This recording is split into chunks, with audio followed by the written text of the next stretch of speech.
Guys, and welcome back to Winter Wolf's Den. Dude, we're totally excited today in a way that I don't think we typically get about some shows, or at least I'll only speak for myself and back it up a quick minute. I'm excited today. We're doing Last of Us on HBO Max, much acclaimed on the Rotten Tomatoes side with early scores from those guys. It's open up now to user review scores, which I will share later in the show. I got a little graphic that we're going to throw up there for you guys. My initial response, I'm liking what I've seen so far. But I'm Winter Wolf. That's King Z. King Z, 10-second intro for you, my friend. Welcome back after a long delay out and a short-term illness, which I was sorry to hear about. Yeah, I'm back. I'm back in my home studio, if you guys can't tell. It's really nice to be home. I'm only home for a little while. I'll probably be heading out probably after the 22nd, heading back out for 21 more days. But that should be the end of it if I can get all my ducks in a row and start making money on my own without have to work 9 to 5. Sweet. But yeah, the grind is real. Show looked all right. Me and the wife watched it earlier today. As he said, we were both kind of sick yesterday, so we kind of just slept yesterday. But yeah, No doubt, take that day. we watched the show today, and I got my thoughts. Yeah, we're gonna get into those after we get into our officials. I just want to do a quick extra show situation comparison. Better or worse in overall quality than Andor? Because we were Andor fans on a writing level and a production level. Without getting too deep into the weeds, what do you think? I would say this show's on par for most HBO-driven shows, as in production value, look and feel. I agree. Acting, there's a lot of minor things that some people I didn't pick up on. That were really great. We'll get that in the back and forth for sure, but definitely. Yeah, we'll I'd say get this into that. So far, it looks pretty good, especially for I'm going to say, inexperience of the director of the first episode as a director, because he's only directed 3 things before. All right, and we'll also get into that, your specialty, when we get into the back and forth portion of the show. We'll take the quick break.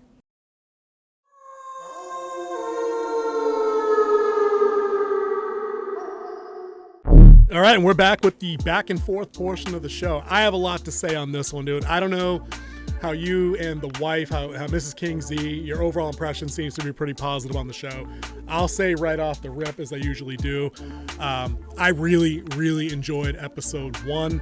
I took a page out of your playbook for a change, and I actually went back and found, because it had been a hot minute since I had played part 1 of the game, and I went back and I watched one of those walkthroughs where people kind of they edited down some of the dead sections.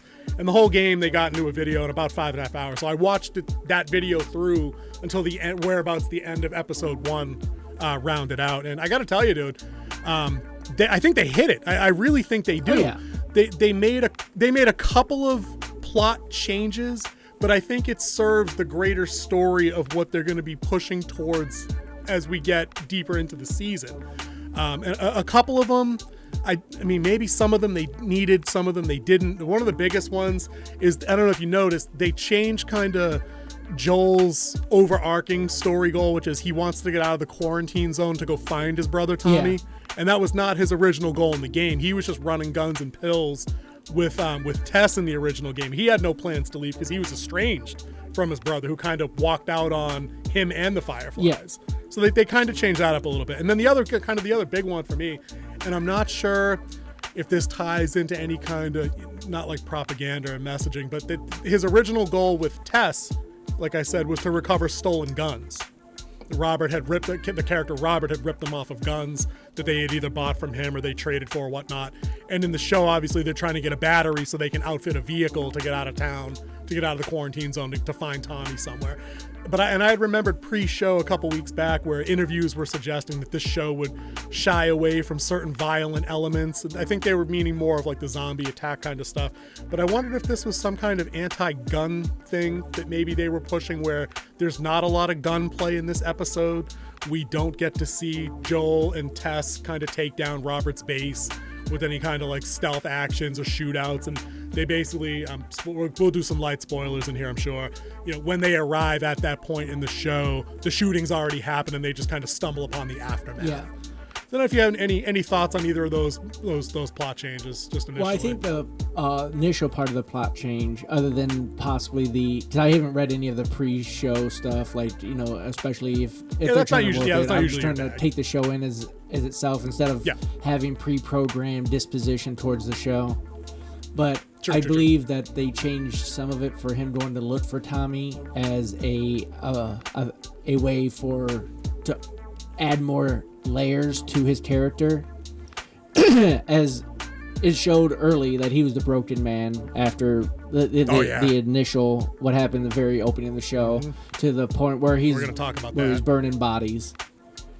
Yep, and with like no remorse, not like remorse, but like there's no emotion involved. Like he's dumping like kids' bodies onto the pile like it's trash. But it adds a thing of redemption in him, that he still cares about his brother. Like he's not completely just heartless, soulless. That he wants to find his brother. Which, you know, if you play the video game, there is a point where he does get connect with his brother again. Oh yeah. So but it comes out as more of a surprise. Like when they stumble across each other, it's more of like, oh my God, you're still alive kind of thing. And I believe it's going to be also used, as I talked about, like how they already talked about how they have to go far west. I think this plays more into that, to skip some of the middle of the story of the game just to condense it, because how long it does take. And that was the problem with adapting a video game into a show, is that there's a lot of dead time you do have to cut out, because I mean, a lot of exploring. But there's also more you can do in a show that you can do in a video game. I mean, like the prologue was way longer than the prologue in the game, and that's because no one wants to watch a 45-minute cutscene. True. I'm glad you actually mentioned the word prologue, because I thought it's weird to even say this, but I thought the opening that they did with the show that had the two scientists on like the 60s talk show talking about the risk of a fungal pandemic in juxtaposition to a viral one, I thought that was good stuff. And I love that the one actor who played Gaius on the show Spartacus, he was also Evie's brother in The Mummy Returns. The Mummy, I can't remember the actor's name. I love that guy. He can be in anything and I will watch him, because whatever he plays, if he plays the villain guy, he's great. If he plays the snarky guy, he's great. I thought he nailed it in that moment as like the counterpoint to the other guy who was freaking out about the obvious threats of viruses. And the banter between him and the host was really good. It was good. Too. Like a show in the 70s would be. Yep. Okay, with the panel set up on stage and the gold lighting and everything. Oh, definitely. But I was digging that, and I thought that was an interesting way. And this is the first of many positives I'm going to give this show, where they not necessarily deviate from the game, but where they come up with ways, like we were talking about last week, where they have to pad things in between for people that didn't play the game. This was a great way, an interesting way of doing exposition without really preaching to me as somebody that has played the game, because I feel like he delivered a lot of background information that a normie viewer, they don't necessarily need that, but it's interesting on at least a surface level that like, oh, okay, so this isn't the same as Night of the Living Dead or 28 Days Later, so maybe they can surprise me with some things here. So I thought that was a good scene. Definitely. And you definitely see more of that, as you know, we in this episode you do see the one who reached stage 5 already. That was the kitchen at the neighbor's, correct? That's the one you're talking about, and that was good there. The other thing I wanted to just mention real quick on prologues, just because you mentioned timing and things, I think they did, the writing crew, the directing crew, whichever, like most the writers, I guess, the showrunner, they did a really, really smart thing early on, right? And it's actually a 3-part kind of thing. Number one, and because Game of Thrones learned this the hard way, the theme music is the same as the game. I went back and double checked because it's been a long time. The musical director is Gustavo. I wrote his name down. Gustavo Santaella, something like that. I'm saying his name wrong. I apologize to all my friends that speak the language fluently. Same guy. So I think the score has I think it's like a 99% overlap. I think it's not it's not the same thing, but it's similar enough that I was like, oh, okay, I need to go check that because it sounded familiar. So they tied me in with that. They tied me in the opening sequence as soon as Sarah got out of bed, because I don't know if you noticed, her t-shirt is Sarah's t-shirt from the game. Like they made one in the image of that character. I love that attention to detail. That sells me on every other little change you have to make for practicality's sake, because I know you're paying attention to some of it somewhere and you're aware of the world. Yeah, they also kept it towards his birthday. And of course, that entire opening sequence was just about balls on the same as the game, except for the part it was a little bit longer. They show you getting the watch fixed. Yeah, getting the watch fixed, her going to school, and her dealing with the neighbors. Yep. You don't see any of that in the game, which you can't do in a game because, like I said, nobody wants to watch a 30-minute cutscene. I'm not playing that. Right. But where it was a brilliantly accomplished situation on the show, because what they managed to do there is everything we talk about with like the save the cat cliche. They managed to flesh Sarah out in 28 minutes. That way, when the inevitable happens, when your inciting incident happens later, I'm sold on it. Yep. Then spoilers for any of you guys that haven't seen it yet. There is a pivotal moment wherein Sarah is no longer part of the story. Read into that how you will. It's kind of obvious. Anybody that's played the game knows that that's coming. It's unavoidable. Yeah. And the last bit I wanted to say just about prologue is, maybe we can even do this side to side somehow if we screen cap it. Nico Parker, the actress that plays Sarah, nailed that particular death scene. Yeah. 100%. It's almost a frame by frame recreation of how she dies. How she's grabbing it at Joel's face as she's holding her abdomen. It was a gut punch to go back and watch game footage today, because I'm like, holy shit, there's no, like, they must have watched that.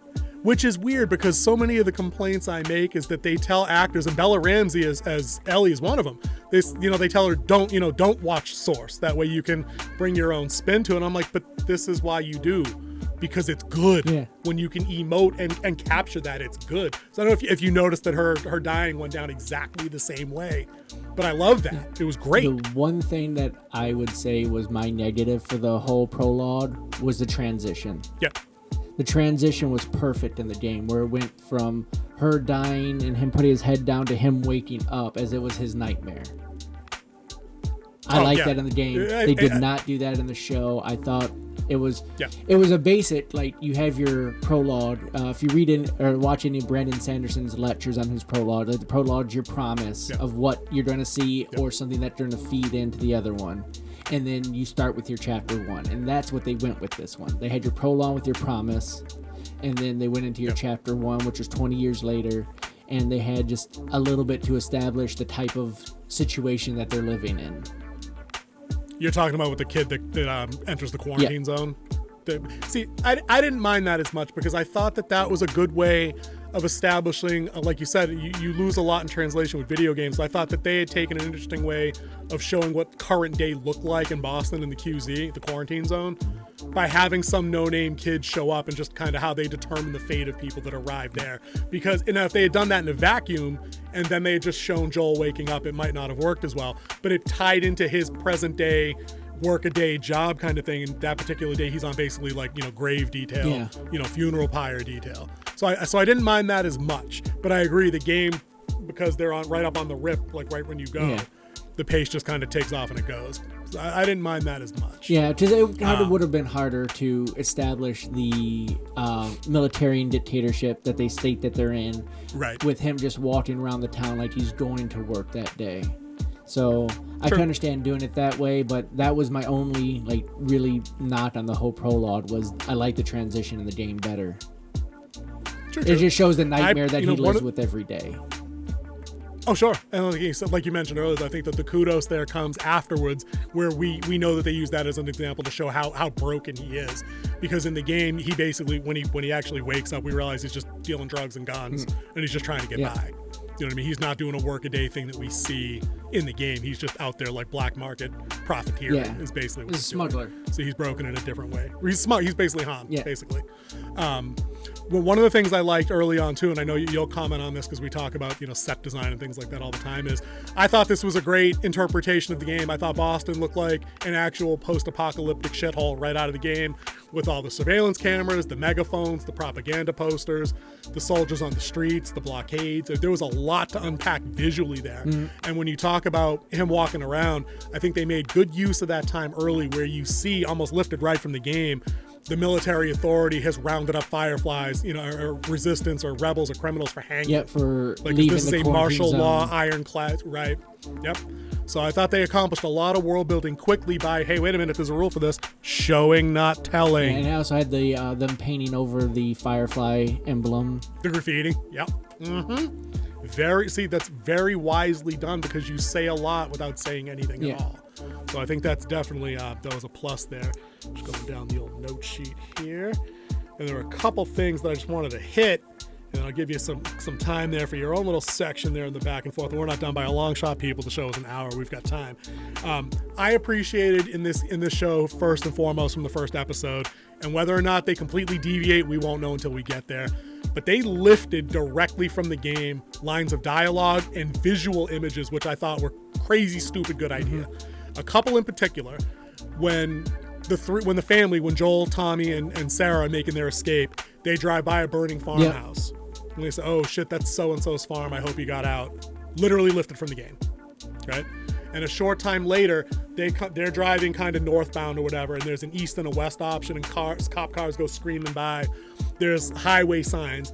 The dialogue they have in the game about, we have to take 81 to avoid this, lifted right from the game. So again, we know somebody, probably Druckmann, as much as I don't like his personal politics and how he played a couple of people with the Last of Us 2 release, I think his presence there is actually going to make for a decent translation of formats between game and TV show, because there's no way randos would have known to throw that level of detail into that kind of moment, because it's not important, but it's visually very recognizable from the game. Yep. And the whole thing was written by Duckman and Mazin.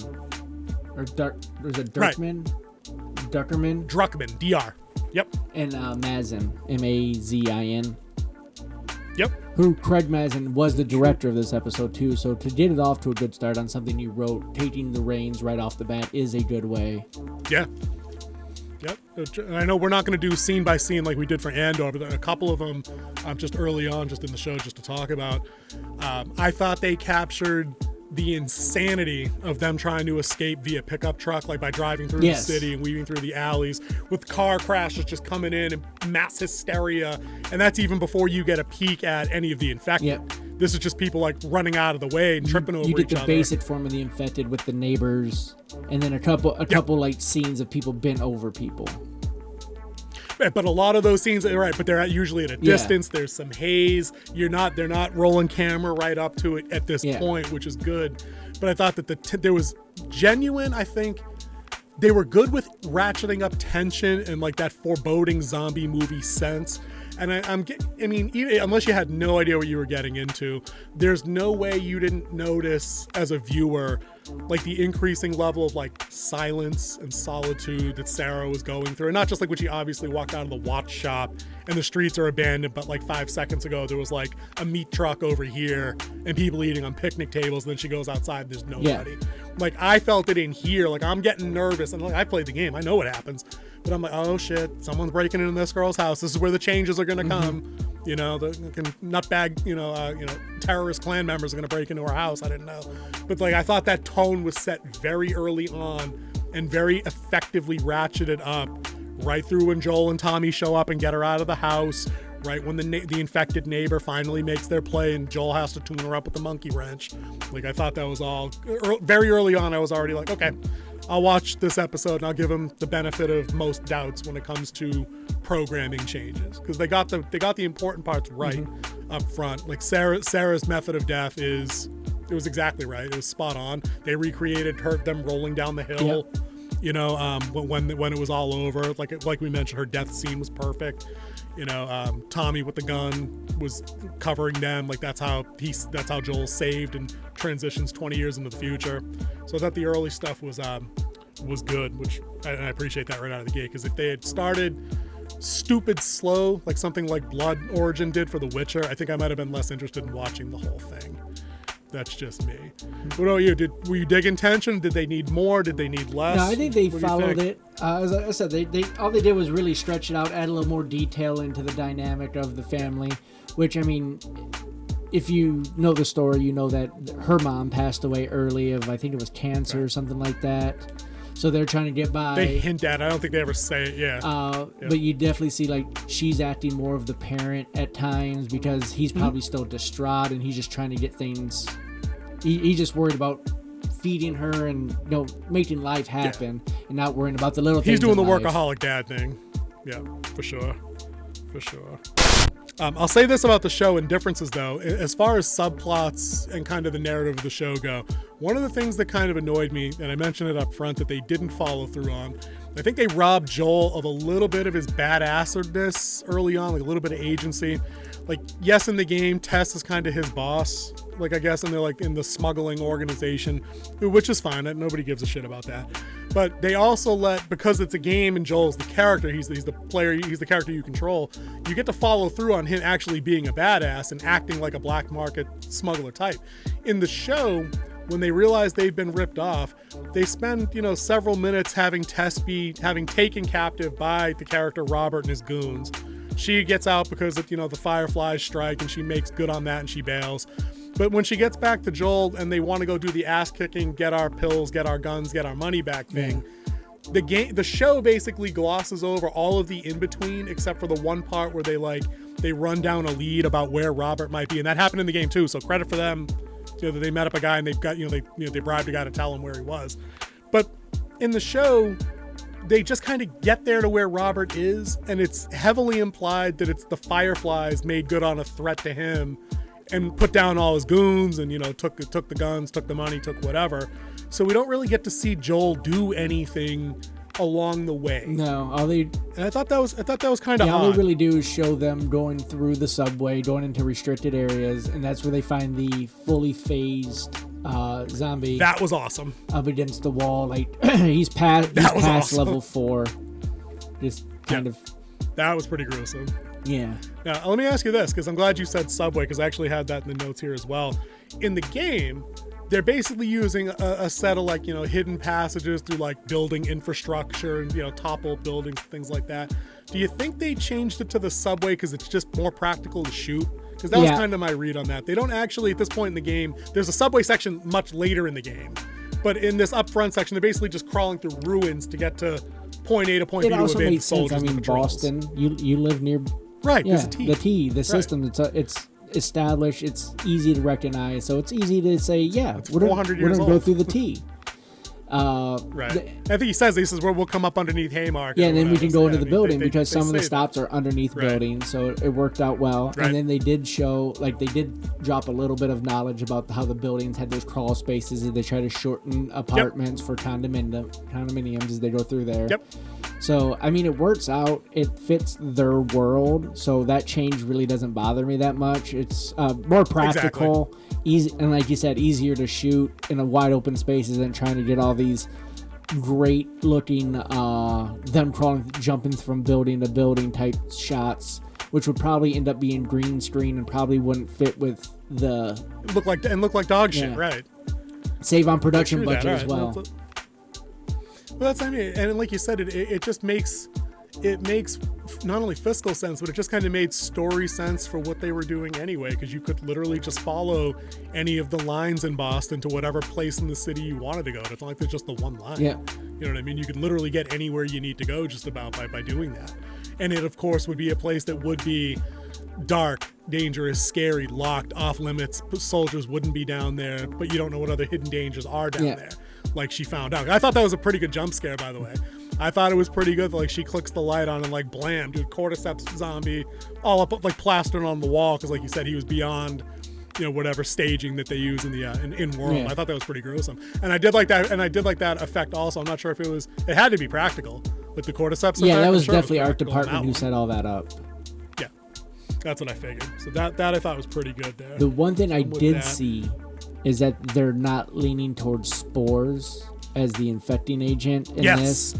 Yes. Which I'm glad you said that. That's a huge change to the story in the game. Is them transferring the way that people get infected, as you could see the things out of the mouth kind of transferring it. Even though in the very opening prologue they were talking about the ants who are taken over by fungus, which is a very true thing. I've watched tons of videos on it. You see this footage on YouTube of that, the zombie ants. Is that it comes from a spore type that takes them over, because it has to get into the body somehow. That's why aeroviruses, when things go where they can transmit by air, are more deadly than stuff you eat or stuff like that, because use the transmission, sure. It's easier to spread. I mean, look at the movie Outbreak. Once it got airborne, people started dying left and right. Yep, 100%. I think, and for folks not familiar with the cordyceps fungus, it's actually the primary antagonist in the Dead Rising series of games, also on the Xbox side of business. So it's not the first time this particular situation has been done. But again, it's unique compared to the rage virus nonsense. I mean, you get to the same place, but the fungal thing allows for, like you said, like all the weird protrusions and just different tendrils and just weird. Yeah. Like the body horror stuff that can typically happen with that kind of stuff.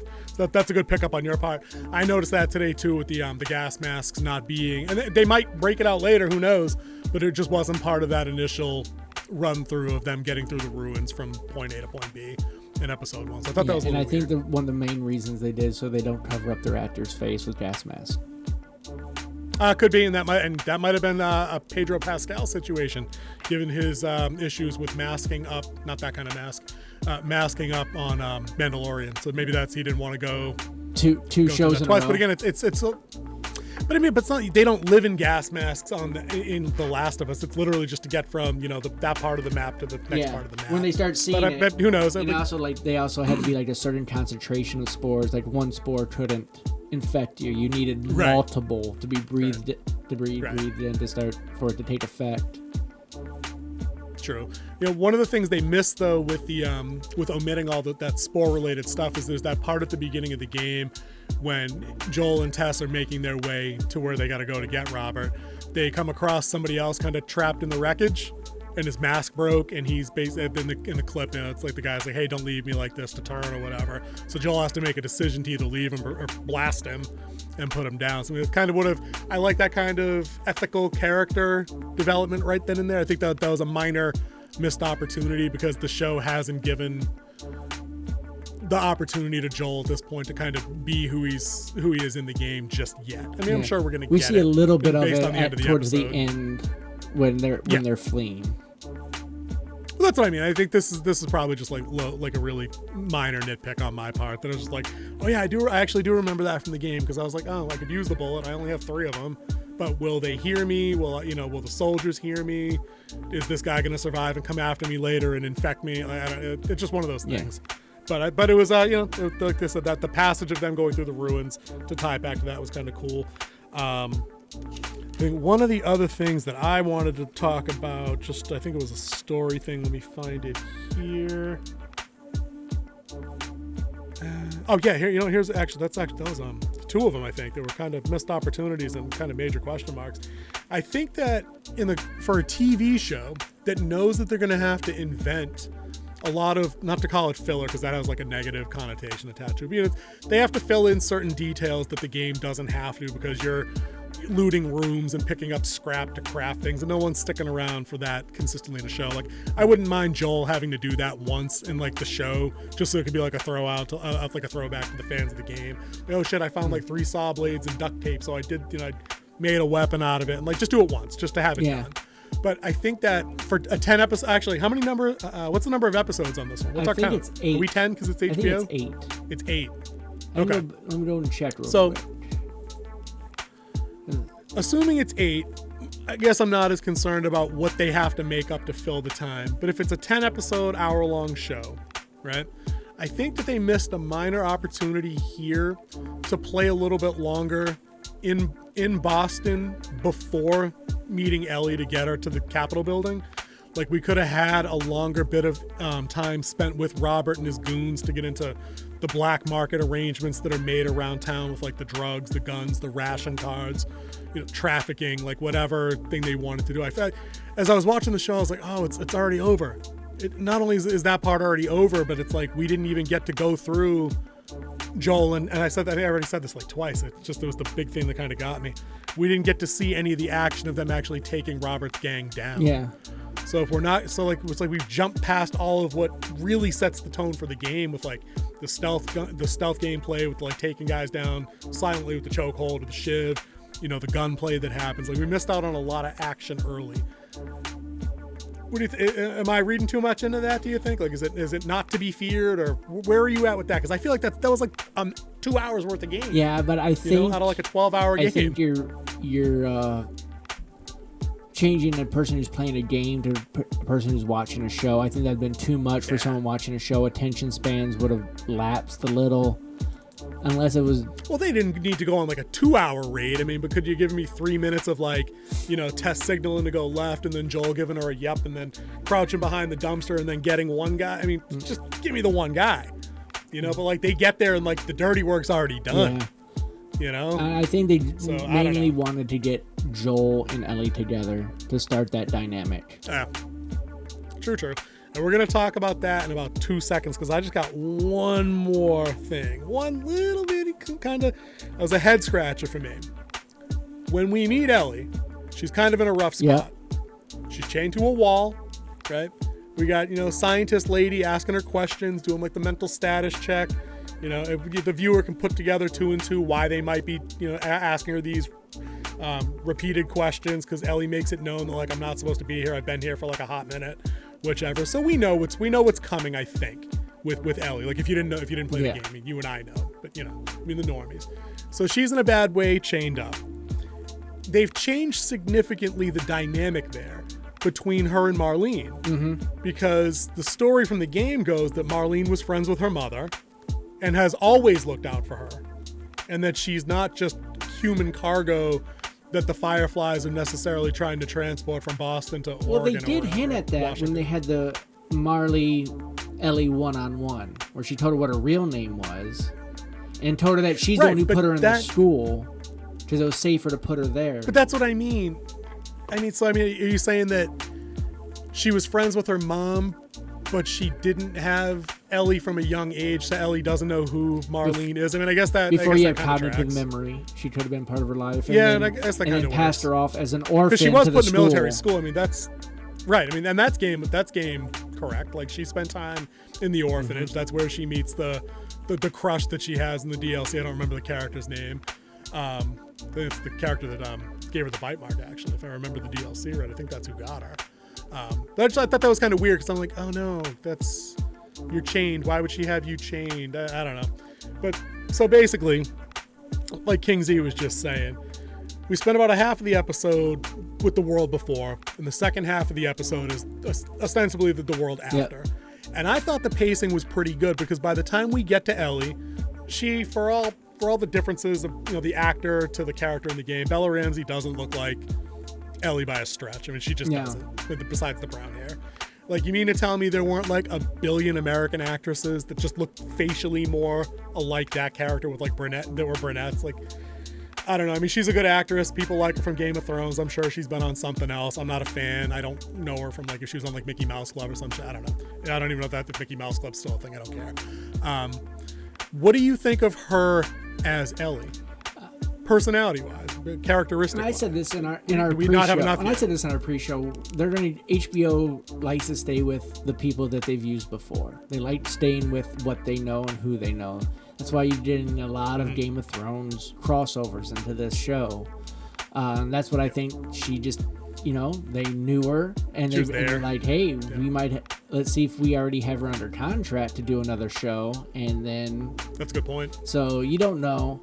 I mean, you couldn't go... I mean, they did go with a lot of the voice actors as different characters in the show as well from the video game. And they really couldn't do that for Ellie because Ashley Johnson, she's 30s or 40s, years old. Can't play Ellie, a teenage kid. Yeah, true.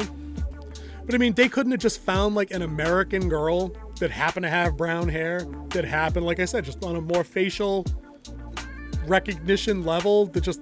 I don't know, maybe it's just me being put on. The girl sadly I won't call her unattractive. It's not my place to judge her looks per se.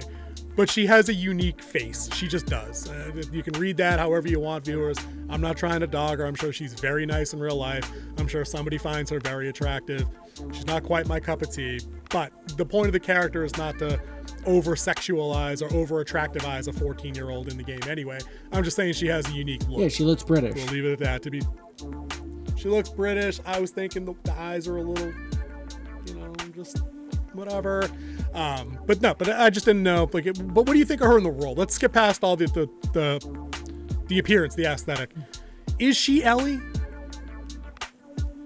I don't know, because Ellie in the game's a little more reserved at the beginning. Mm-hmm. Like, she wanted to keep her secret hers. This girl, I mean, of course they had to tell her, after the event towards the end. But it's like, like, when we meet Ellie, we never see her chained up and through the science, doing the test, or, after Marley had the talk with her. It's pretty much Marley meets them, brings them in. He's like, this is your cargo. And he's like, no, we don't move people type thing. And he says that, she's special. This needs to be taken care of. And like, and I'll pay double. Ellie's pretty much quiet through that whole thing. She doesn't attack anyone with a knife. She doesn't do anything like that.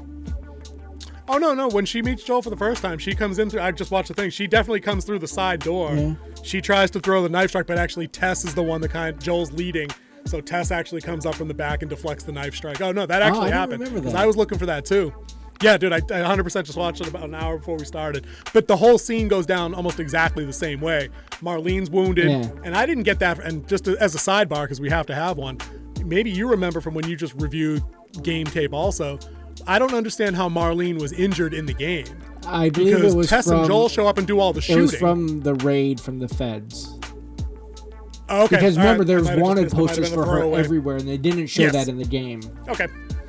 Maybe it was a throwaway. Maybe it was just for us to assume or something like that. But I thought that was weird because I'm like, no, Joel and Tess show up and smoke the base, and then Marlene walks in on them standing over Robert's body, basically, and it's like, oh, I needed him alive, oh shit.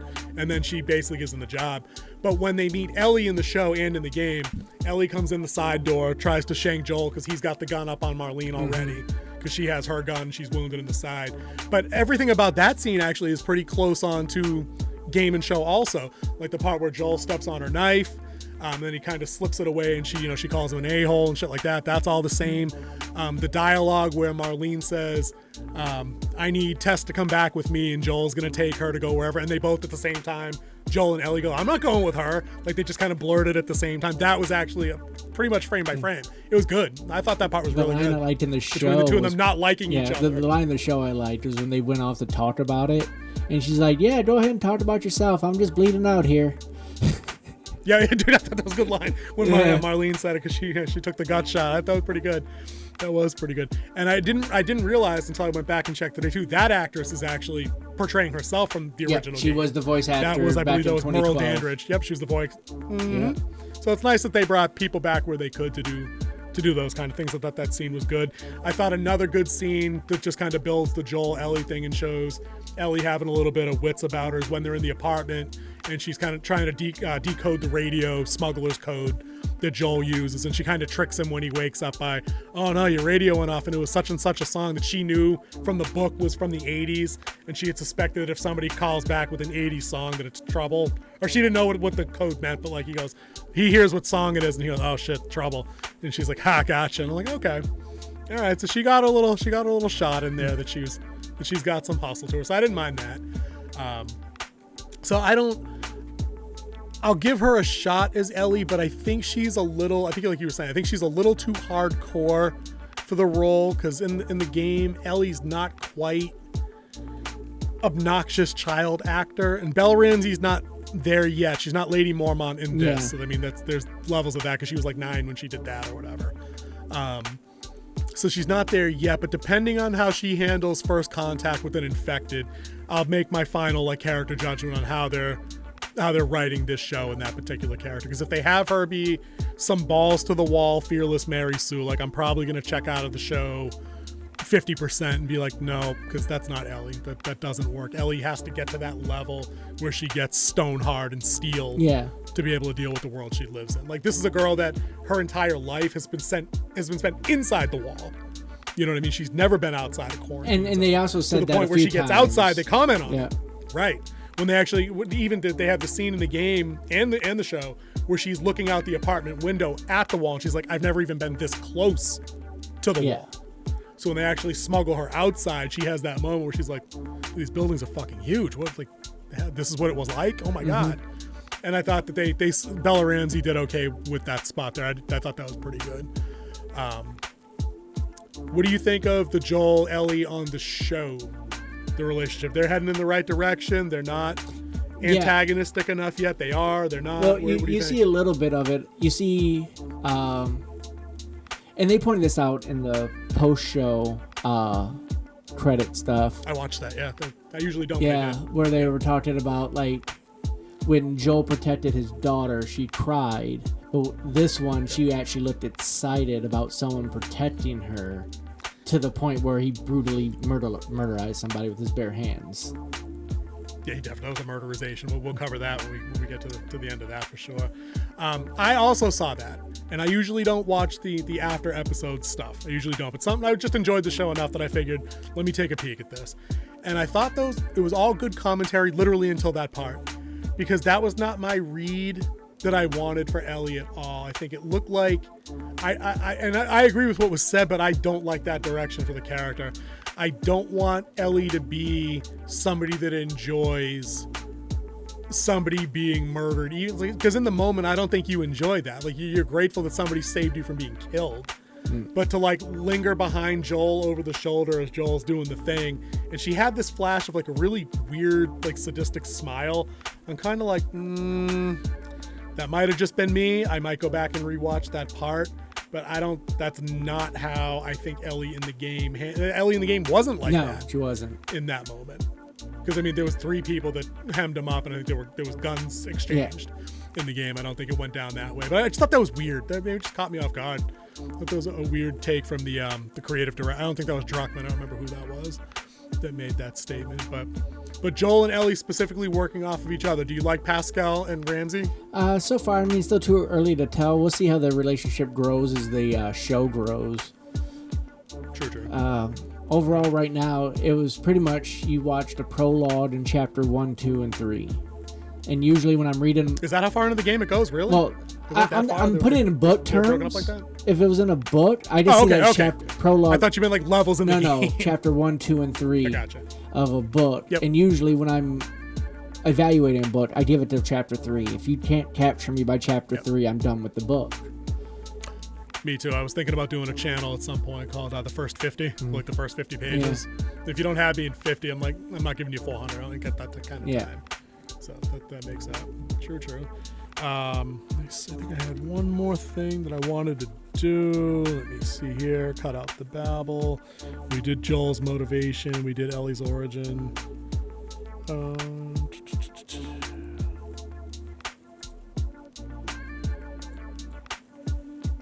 We talked about like the small details. I think I covered most of what I wanted to do. There's actually the one more subplot that I wanted to get into. It wasn't even really a subplot; it was just like a mention.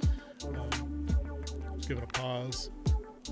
Dude, there was one other thing I wanted to just mention real quick, and things that they changed from the game that they added. Maybe they did it for narrative depth or world building, but we get that scene up front where there's the government's gonna hang a couple of people, like the people that've been outside, the stragglers they call them in game, right? And Joel gets kind of head nodded over by one of the security guards, one of the Fedra forces, and we see Joel's gonna deal him hydrocodone or Oxycontin. So he's dealing him pills or something.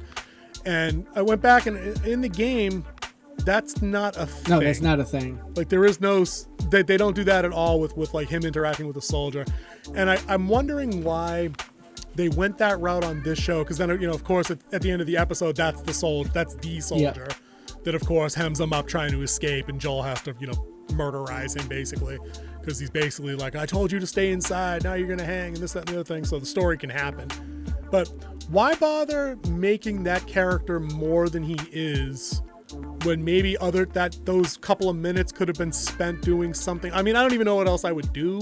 So that might be a nitpick on my part. I guess it makes it a little bit elevated stakes because it is somebody he knew. From a creative standpoint, it's more of trying to show that he is a smuggler. Because so far, all we've seen as Joel is that he was a construction worker, and then he was burning bodies. He was looking for more work. Yeah. So this one establishes the smuggling side of him, of like his illegal illicit work, which is pretty much his whole focus in the game. So I think this just starts establishing that part of who he is, and that's the whole purpose. I think they used the soldier and then used them again at the end just for familiarity. Familiarity. Yes, That's the ticket. Got you. Purposes. True. I guess it does make some kind of stakes where it's like it's somebody you've seen at least once. The guy is kind of a scumbag on one level. Some of the things he says to Joel, but Joel has him verbally right back when he gets into him a little bit anyway. So maybe just the familiarity, like you said at the end, of having that guy be the guy on patrol makes it a little bit like, oh my God, Joel just did him with like his bare hands to like, protect Ellie, which I thought was all right. But I mean, and again, Ellie in the game absolutely throws the knife shank on the guard that has them on their knees when they throw the escape. So she's not to be trifled with in the game. Like when it comes down to dealing violence, absolutely. In which they talked about that with her going to the military school and becoming a soldier. She has some of those instincts in that from the military school. She was basically drafted, right? Yeah. So I mean, and again, that all tracks, guys. If you go back and play the game, I think that's all heavily covered in the DLC. Like that gets into like Ellie's kind of like pre-outbreak living situation, like where she's early outbreak situation, not pre-outbreak. So they cover a lot of those details there because her and the would-be girlfriend break into a mall and they do all kinds of like gangster kid shit, but it's already mentioned. I'm pretty sure that they had that kind of background. But I thought the ending, I thought it ended on a good spot. I thought that's a logical break, that they covered a lot of ground in game to end up at the spot they did. They're on their way at the end of the episode basically to still, bring her to the Firefly team that's supposed to pick her up for transit. So that shit hasn't exploded yet. I don't know, what else did you like? Were there any other big hits or misses on the show? I guess I'm more interested in misses because so far I feel like they did everything right. I can't really complain. I hope none of this came across as like a complaint, just more like a casual observation kind of rant. Thinking back, because I liked it a lot. It flowed real well, and that's things I was thinking while I was watching it. Is I was like, make sure you set up properly, which they set up properly. And I know fans ruin content. They really do sometimes. So I was trying not to look at it as a fan of the first game as I was. And like it all logically made sense. It was well put together. It hit basic story beats as we're all taught with, screenwriting. And we know the writer of this is Mazin and Duckerman, who Mazin has a history of screenwriting. He wrote part of Hangover 3. He wrote Scary Movie 3 and 4. He wrote and was a producer of superhero movie. So a lot of comedy stuff. But then he was also the showrunner and producer of Chernobyl. Yep. And like he's only directed four things. This is one of them. This first episode. The other three are all comedic. So it's you get kind of worried when you see someone who works a lot in comedy coming over into drama. But I mean, Tom Hanks made the transition pretty seamlessly. And then there's a few comedic actors who made great dramatic directors. Robin Williams, anybody? Yeah. So this is showing like he can expand, and so far, like he does have a history of screenwriting. Most of his history is in producing, but he also has Duckerman, the creator of this story, or parts of this story at least. Yep. He was there. I mean, he was at Naughty Dog when somebody else wrote most of the backbone to it, as I understand it. But he had a significant presence. He wasn't just a fly on the wall. So that's a fair assessment. He brings that with him. And he's the one who had to be convinced to convert this into a show because he didn't want, just anyone coming in. So he said it wasn't even until we met Mazin that he was excited about this. So we'll see.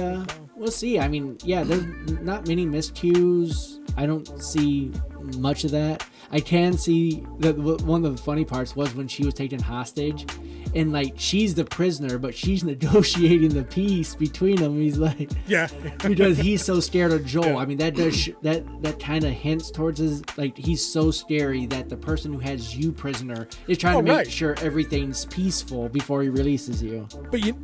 But see, that's another great way that like we were saying earlier, the things that they had to change or invent for the show serve the show. We know by reputation Tess and Joel aren't to be fucked with. We know this. Like Tess in the game in particular shoots 4 people on the way to go get Robert or something. Like, it's crazy. And that could be, Joel gets down with some arm, right? Yeah, this could be with them trying to tone down the violence. But I think it's a creative and effective way of transferring menace, or not transferring, conveying menace, where and again, it's a show don't tell situation. Ellie's not there talking about Joel's going to kick your ass. We already know from Joel's dealings with that security guard that there's an understanding there about, dude, you could fuck with me, but like, then where are you? You know what I mean? And it wasn't just like, now you don't get the pills. My takeaway from that is Tess is going to send someone for you. So like, tread lightly, even though you're the guy with the assault rifle right now. So I think that was a way that they effectively built character with having that character stay silent and 2 other people talk about that character like referentially. So I think that worked. And then it also can tone down the violence that they don't want to portray in their show, which is their show, and they can portray it any way they want to. Now, I'm glad you said that, because for my complaints about it not having the gunplay from the game, I get them wanting to tone it down and tell a more character-driven, human dramatic side of issues, and then violence is an exclamation point. That's fine. They should have that. How much leeway, or like, where do you think the buffer is between shows like this and Walking Dead, where if an episode of Walking Dead went by and someone wasn't killed, maimed, eaten, there wasn't a zombie attack, the episode was generally considered a flop and boring? Is the tone of this show sufficient that we're going to be able to have multiple episodes where something on that level of dramatic doesn't happen? Will people be okay with that? And I think if they do it the way that I'm thinking is the way we see it in here, if they do it towards zombies, unlive, non-human characters, even though the zombies are technically human, but they're just faulty. Right. The infected, then it's fine. They're fodder. Yeah, right. they're the ones that are going to get all the gunplay against them and limit the human-on-human violent action. Because that's really where Walking Dead hit its oversaturation point, is basically people were showing up to see how shitty people could be to other people, basically. Like, that was the message of the show, is that humanity's awful. Yeah. Like, there's nothing redeeming about anybody. So I mean, hopefully this show, The Last of Us, takes it in a different direction where they can actually fire most of the violence outward, because there's not a lot of, I mean, I'm going to watch the rest of the gameplay walkthrough again, but I don't think that was really a hallmark of that game until the end with the showdown with the doctors, where it was really people on people. I mean, there was some, like, they had like raiders that showed up at different points in the game and certain the cannibals, protect the house situations. Right. So I mean, that's there, but there's no big group of 8 people where their interworkings in politics screw one person into getting kicked out of the group, or leave the wounded guy behind. You know what I mean? There's none of that. I mean, you even get later, so I think maybe Tommy, you're right. Tommy's group that in the game, that they're not sure they're even using this in the show, but in the game, you had Tommy's group, who's like, all is welcome. They're all, you just have to do your part, and everything's fine. And they're all working. Right, they're working on the same side, 100%, definitely. It's kind of like the group from Walking Dead before Rick's group showed up and ruined everything in Alexandria, or whatever that one little town was before they. To be completely honest with our audience, I never made it past episode 3, season 1 of The Walking Dead. I forgot that. So a lot of The Walking Dead right over my head. It did not grab my attention. Somebody, for the love of God, if you're still listening, comment below and tell King Z he's got to watch through at least season 3. It should be mandatory. You get the first season, you get the farm season, you get the prison season, then you can do whatever you want. Go do something else. You need to see those. I'm actually friends with someone who's in the prison season, one of the actors. Oh, who? Which one? The big black guy. Oh, what's his real name? T-Dog? Yeah. Oh, get out of here! Yeah, I worked on a movie with him called Encounter, and we became friends, even though he's from Cleveland, Ohio. If you happen to watch this, Cleveland still sucks. Yeah, nobody's perfect, but we know Cleveland sucks. Whatever, we all know that. All right, guys, we'll be right back with final thoughts for The Last of Us on HBO Max. We just did episode 1. We'll be right back.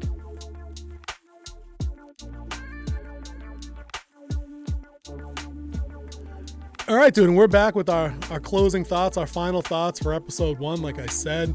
Now, I think it's no secret, if you guys have been listening, we like this one too. So I think we're on a little bit of a hot streak here with just 2 shows in a row, considering all the garbage that's out there. And I haven't even made a single Marvel reference, I think, this entire episode. So I think we're into some good ground if I don't have to make a comparison how awful something else is, because I'm completely preoccupied with what I've seen so far. with The Last of Us. If I had to score this, and I think I'm not going to go with the traditional scoring out of 5 on this one, I'm just going to say that I'm going to give this green lights all across the board. I didn't think there was anything here that took away from my enjoying of the show. I thought they very wisely, somebody in production somewhere, paid really close attention to set design, to story beats from the game, to the point where they actually quoted the game's script and used multiple elements of dialogue, multiple shots from the game, and the cutscenes were actually lifted and used in the game here. I love that. The attention to detail I thought was great, down to, say what you will about Pedro Pascal not looking like Joel, like costumed up, hairstyle wise. I thought he went a little too thick, but he's played the part well. I love that they had the same t-shirt, like I was saying earlier, for Sarah in the very beginning. It just instantly tied me right into the world, the same as the music did. I thought that was smacking good. I think that I'm sad that Nico Parker, who played Sarah, they used her in that role, because I would have liked to have seen more of her. I thought she was really, really good. She was very convincing as like the normal teenage daughter. I thought her death scene was really moving. I thought I was sad to see her go. I wish there was a role, like if they had to add a character like to the show for the sake of fleshing out a cast, give her something meaningful to do that could have been more than just Joel's daughter. That if they use somebody that, like another person, another actress, to just stand in as her, maybe somebody that looked more like Joel, like just get a typical brunette white girl that looks like Ellie does later. That way that connection is still there, where it looks like a frame, almost a shot for shot, where the two girls look alike, so it's hard for Joel to separate, one girl from the other. Because I think Nico Parker is wasted here, because there's not going to be flashbacks to her later other than her just dying. Like there'll be moments later where Joel's waking up from a bad dream and they'll show that, but there's not going to be, cutscenes to family barbecues or anything like that. I guarantee it. Like you'll get a cutscene of her dying at the end in episode 10 when Joel's resolving like the climax of the show, would be my guess if I had to make a prediction there. So aside from wasting her in the casting completely because she needed to do more, I'm really digging the show. The world building's on point. It looks like Boston. The subway system scene was pretty good. The jump scene with the cordyceps infected on the wall was good. The bit with the neighbor, where when violence actually happened up close with the blood smear on the ground, the dying neighbors, the zombie effects, the cordyceps effects with the infected neighbor, where like the tendrils are like starting to protrude out of the mouth, like full infection mode. Thought that was really good. If I needed to see more, like I said, I feel like they could have done more with Joel and Tessa's black market day to day to show them really as like power players within like the smuggling scene. I would have liked a little bit more gunplay to set up like an action tone, but I don't need that. It's not a mandatory for me, as long as they get, like you were saying, if they throw some violence at the infected, like I'm down, because this is a zombie show. I don't need an emotional, like retrospective drama on like the world after zombie fall. Like there needs to be some zombies getting thrown off of buildings, getting set on fire, getting shivved, all kinds of shit. But otherwise, I'm green across the board, dude. What do you think? I think it's pretty good. It's not going to make me cancel my HBO Max subscription just yet. Looking at you, Velma. What you're saying about Nico Parker, a lot of people don't know that that's Thalwyn Newman's daughter. Female. She was in Westworld. Let's see. Oh, Thandie Newton? Yeah, Thandie Newton. Dude, I should have known that, because she actually, it looks like her from the cheeks up. She has her mother's cheeks and eyes. Interesting. Yeah, she's almost and she's got some game. She definitely has she was blessed with her mother's looks. I do like how they did try to keep the family dynamic very prominent in this. Like his daughter was important to him, even though it looked like he was not a present dad, but you did see that their banter back and forth. Workaholic dad. Mm-hmm. And like it was his birthday, but she was making the big deal out of it where he wasn't. So I thought that was a really good change in a lot of these dynamics. So going into the deeper part of the game, I think watching him becoming that broken man after the tragic death scene of his daughter, it portrayed real well. The set design, the way it looked like a fallen world, as you've seen in other shows, but better done. As you've seen in other shows, but is well done in this one. Last time I saw where they tried to do the collapse buildings was the Shannara series on MTV, which was really bad. especially if you like the books. Is that the sword of Shannara? Yeah. Is that? I didn't realize that was a world after thing. We'll have to talk about that after the show. I did not. I thought it was just straight fantasy. No, it is a world after. Old world. Oh no shit! All right, we'll talk about that. And in the show that they had on MTV, you could see that like they were set out in the Pacific Northwest, and you see the Space Needle falling over. Space Needle. Yeah. It's like the West Coast version of the Statue of Liberty being half toppled. Same thing. So the important part is that you have a good opening sequence. Now, how do you answer? What do you do in episode 2? Now, if you follow the gameplay, we all know what's going to happen as soon as they get into the third building. And I think that would be a good setup. Not going to spoil that for you guys here. I think that's going to be a good setup to show the tone for the rest of it. If you watch through the whole show and you saw like scenes that are coming up, you can definitely see parts of the game through there, and like some of the conversation, like, have you ever killed one? Because we all know there's zombies out there. It's not a secret. And he's like, yes, but it's really hard, which is a very good setup that it's hard to kill these things. So not just anybody with a gun can survive out in this wilderness that they are now in. So yeah. They definitely headed towards Wyoming, which is a long way to walk from Boston. Just let people know. Long way. long way. Man. Which I think is one of the, maybe that's why, like you were saying earlier, that they had to change the scope of, not the scope, the Joel's backstory, his goal for the show about, he's just trying to make his living being a smuggler, where they're actually trying to give him purpose to be able to get a vehicle so he can get out to, point X in the middle of the country, or past the middle of the That's country. the part I didn't like either. To get out there to find his brother. I mean, that part I did like is that they showed is that radio room that they have where people are sending out messages trying to find loved ones and stuff. Oh like yeah. That. That was that was good. I think that was very realistic, especially you have the smart people who know how to do radio communications, get out there, listen to stuff. That was very well done. Dude, I thought that was the most creative, inventive way to handle a scene that we've had in every single apocalypse movie, disaster movie, where like people are putting up the "if you've seen me" picture on the bulletin board. Like it's Battlestar Galactica's done this. A million disaster movies do this. It's always a sad, somber thing where the loved ones are doing the vigils with the candles and the missing pictures. I thought this was really inventive, and this is what I was saying last week. About things like filler. Like in this week's episode, we have the checkpoint at the QZ where they're screening the kid that came in to see if he's infected, and when which they was find a setup out he of is, the they lifestyle have a that they certain live protocol. Right. So I mean, that's world building. This is more world building, but it's intelligently done because you can see its practical applications for everybody that's paying to use that guy's service. And then to take it up a notch, like you just said, if we have this here, that could have been a throwaway scene that was just like, oh, cool, so people are trying to find loved ones.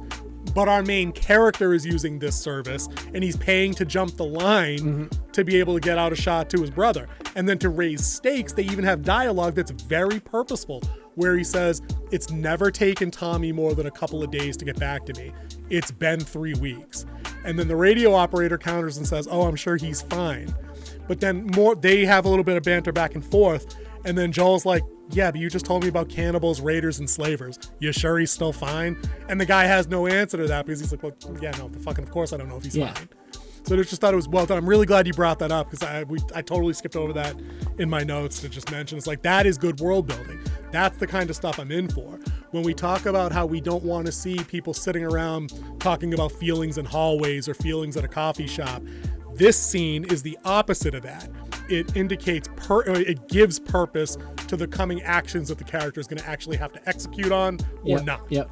And it's not just some throwaway bullshit sob story, because sob stories about the world before have their place, but I don't need 60 of them every episode to fill in time to get the runtime to an hour. But you giving me something you're doing that's going to push the next thing you do forward, that's what I'm here for. Yep. I love that kind of stuff. Love that. So if you had to give a non-traditional score like green across the board, off the top of your head, pick something. I don't care what it is this week. I say it's out. Or you can use a number. Whatever I say it's outside the wall. There we go. All right. Yeah, he'll take it. He's outside the wall, ladies and gentlemen. And if you remember my pregame show, I did say underwhelming. So far, it's changing my mind. Yeah. Episode 1 has started opening up my mind on this. Yep, I agree. And not that I want us to run over, just retreading ground. But I have to agree with you wholeheartedly. I think just once again, I mean, just like Andor, I feel like there's a media machine out there. You know who you are: Variety, Hollywood Reporter, Elements of Deadline, Kotaku. They're out there. The Mary Sue, they're out there.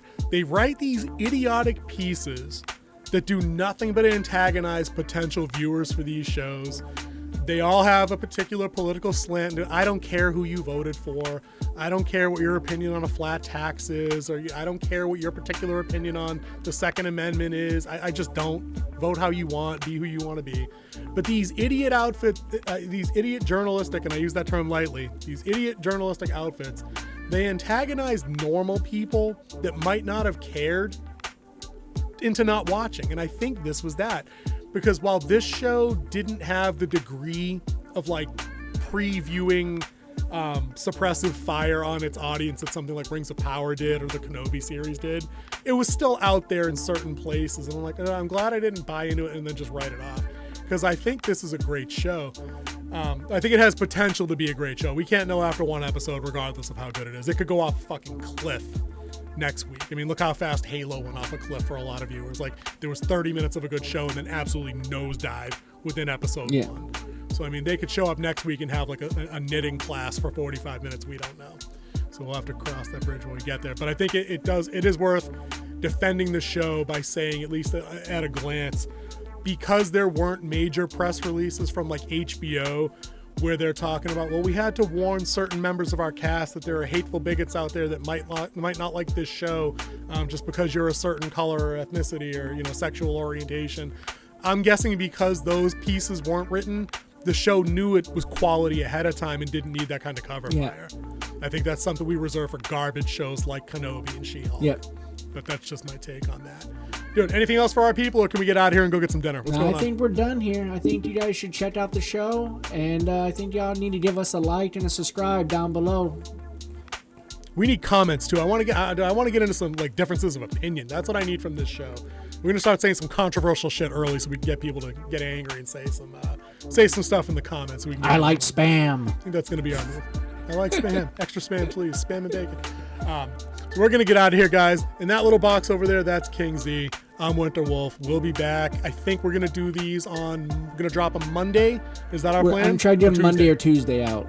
It'll be between Monday and Tuesday. We're gonna try a lot more consistent this time, like unlike what we did with Andor. Okay.